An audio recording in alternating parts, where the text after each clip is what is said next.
ప్రస్తుత ప్రభుత్వం ఒక ప్రైవేట్ లిమిటెడ్ కంపెనీ మాదిరిగా తయారైందని, ప్రతి ప్రభుత్వ సంస్థను ప్రైవేటీకరణ చేసే విధంగా అడుగులు వేస్తుందని, ప్రభుత్వ రంగ సంస్థలను నిర్వీర్యం చేసే దిశగా అడుగులు వేస్తుందని జడ్పీ చైర్మన్ మజ్జి శ్రీనివాసరావు విమర్శించారు. విజయనగరం జిల్లా తమ క్యాంపు కార్యాలయంలో ఆయన సమావేశం నిర్వహించారు.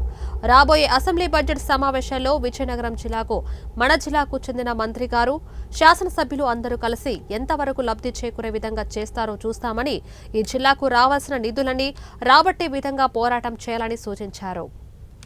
పనిచేయమని మేమేం చేసామనేది గత ప్రభుత్వంలో ప్రజలు మాకు తీర్పు ఇచ్చారు. మీకేం తీర్పు ఇచ్చారో ఆ తీర్పుకు అనుగుణంగా మిమ్మల్ని పనిచేయమని చెప్పారు. దాని గుణంగా మీరు పనిచేయండి.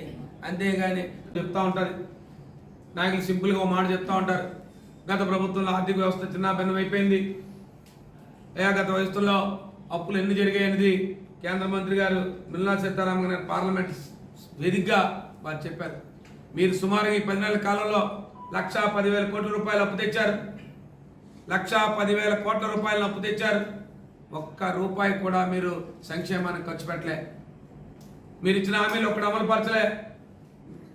ఎక్కడ చూస్తున్న పనులు, రోడ్డెక్కితే పనులు, రోడ్డెక్కితే బాధుడు, ఓ పక్క చూస్తే నిత్యావసర వస్తువులు విపరీతమైన ధరలు, ఓ పక్క టోల్గేట్లు, ఎక్కడికక్కడ పీపీపీ మోడ్లో ప్రైవేట్ సంస్థలకు ఇచ్చేస్తామన్నారు.